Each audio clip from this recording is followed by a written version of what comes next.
Kidnapper कौन? दिल्ली के एक शहर में शौर्य नाम का एक बहुत ही बहादुर और ब्रिलियंट डिटेक्टिव रहता था। वह अभी तक कई केस सॉल्व कर चुका था और कई खूंखार बदमाश गुंडे को भी मार चुका था। शौर्य का एक ही लक्ष्य था, समाज के दुश्मनों को ख़त्म करना और देश की सेवा करना। शौर्य के साथ दो असिस्टेंट भी रहते थे, जिसका नाम सुनीता और चंद्रशेखर था। दोनों बहुत ही बहादुर और निडर थे। दोनों शौर्य के साथ केस को सॉल्व करने में मदद करते थे। एक दिन तीनों ऑफिस में बैठे हुए थे, फिर फ़ोन की रिंग बजती है और एक लड़की बोलती है। लड़की: डिटेक्टिव शौर्य, मैं सुमन बोल रही हूँ। आप जल्दी से मेरे घर आ जाइए, मुझे आपसे कुछ ज़रूरी बात करनी है। आप प्लीज़ मेरे घर जल्दी आइए, मैं बहुत बड़ी मुसीबत में हूँ। मैं आपको अपना एड्रेस भेजती हूँ। शौर्य: आप घबराइए मत, मैं अभी आता हूँ। शौर्य अपने असिस्टेंट चंद्रशेखर और सुनीता के साथ सुमन के घर जाता है। अंदर जाने के बाद पता चलता है कि सुमन घर पर नहीं होती। सुनीता: सुमन तो अभी घर पर नहीं है, तब तक हमें यहीं बैठकर उसका इंतज़ार करते हैं। शौर्य: हमें बैठना नहीं है सुनीता। सुनीता: मतलब आप क्या बोल रहे हो सर, मैं कुछ समझी नहीं। शौर्य: मतलब ये है कि सुमन का किडनैप हो चुका है और वो भी अभी से 8 मिनट पहले। सुनीता: आप ये कैसे कह सकते हो? शौर्य: कहने की बहुत सारी वजह है। पहली बात, अगर कोई इंसान घर से बाहर जाएगा तो दरवाज़ा बंद करके जाएगा और वो अपना फ़ोन भी साथ लेकर जाएगा, लेकिन हम यहाँ आए तो दरवाज़ा खुला था और फ़ोन टेबल पर पड़ा है। शौर्य: दूसरी बात है, मेन गेट के पास गार्ड का केबिन बना है और गार्ड भी कहीं नहीं है। तीसरी बात ये है, किचन में नॉर्मल फ्लेम में केक बन रहा है। एक केक बनने में लगभग 15 मिनट लगते हैं और टाइमर में अब भी 7 मिनट बाकी है। मतलब सुमन यहाँ 8 मिनट पहले यहाँ ही थे।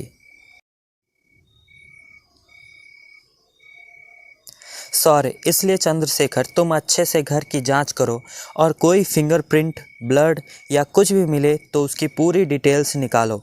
तब तक सुनीता, तुम घर की तलाशी लो और देखो कुछ मिलता है क्या।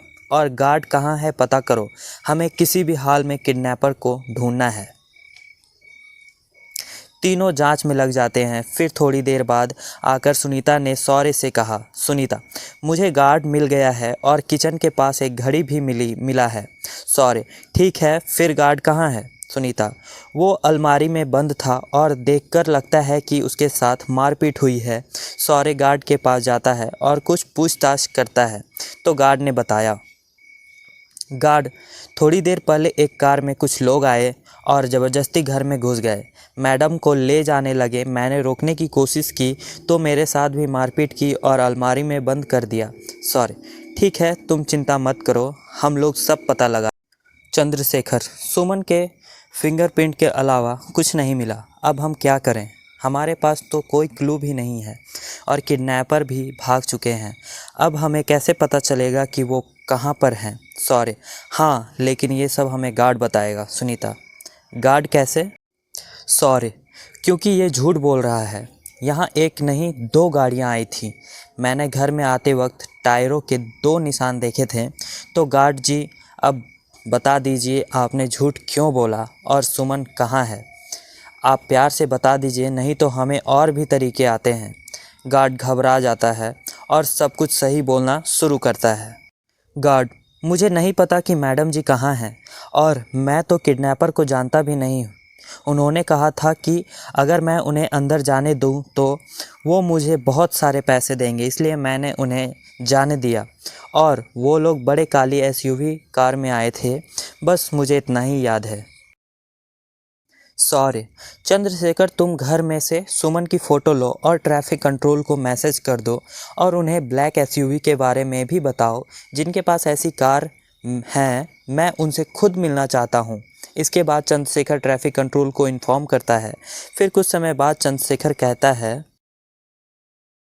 चंद्रशेखर: सर, ट्रैफिक कंट्रोल से मैसेज आया है कि सुमन उसके पास है। वो किसी गली में बेहोश पड़ी मिली और उन्हें अब तक 4 एसयूवी कार मिली हैं और उन्होंने 8 लोगों को पूछताछ के लिए रोका है। फिर थोड़ी देर बाद सुनीता बोलती है। सुनीता: ये तो 8 लोग हैं, अब हमें कैसे पता चलेगा कि किडनैपर कौन है?